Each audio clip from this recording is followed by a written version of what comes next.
Hi everyone, my name's Adrianna and I'm one of the paralegals here at Enterprise Legal. Today I thought we'd talk about things to consider when you're purchasing a home in a retirement village. Purchasing a home in a retirement village can seem quite confusing as there's a lot more paperwork compared to where you may have bought or sold a house in the past. It's important that you understand what all those documents mean and what you're signing up to when you sign all of those documents. At EL, we have a few key points that we'd like you to consider when purchasing a home in a retirement village. Once you've purchased your home in a retirement village, you're typically required to pay a site rent. This is to help with things like maintenance, like potentially mowing lawns or keeping the gardens tidy around the village. There are some things that aren't included, and this can be things like your utilities, so water, gas, electricity, phone connections, things like that. So it's really important that when you're budgeting before moving into one of these homes, that you consider that you're paying a site rent as well as the utilities on top. So it can be quite costly when you add all of that up together. Another document that you will be provided in your bundle is the park rules. This is essentially a set of rules that you must abide by. This document isn't usually negotiable, and it is the same set of rules for all owners in the park. It will govern what you have to and can do throughout the common areas of the village, like the communal facilities and areas.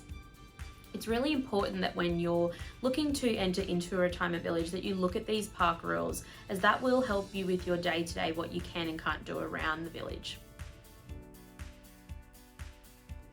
The last thing I wanted to talk about for you all to consider when purchasing a home in a retirement village is whether or not this actual home has been built yet. So we see it a lot at Enterprise Legal, especially in the Toowoomba and surrounds area, that a lot of these villages are still being built and people are buying these homes still waiting for the completion to happen. What this means is there's some building elements that you usually see in building and construction contracts that need to be considered when purchasing and having a contract between yourself and the seller.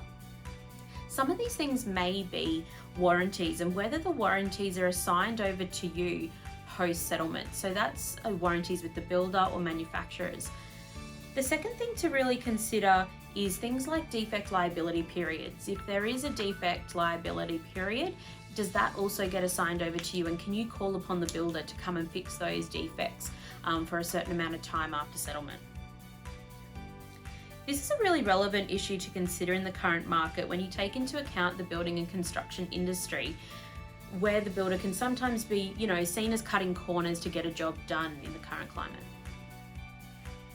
So that's not an extensive list of the key things that you might need to consider when purchasing a home in a retirement village.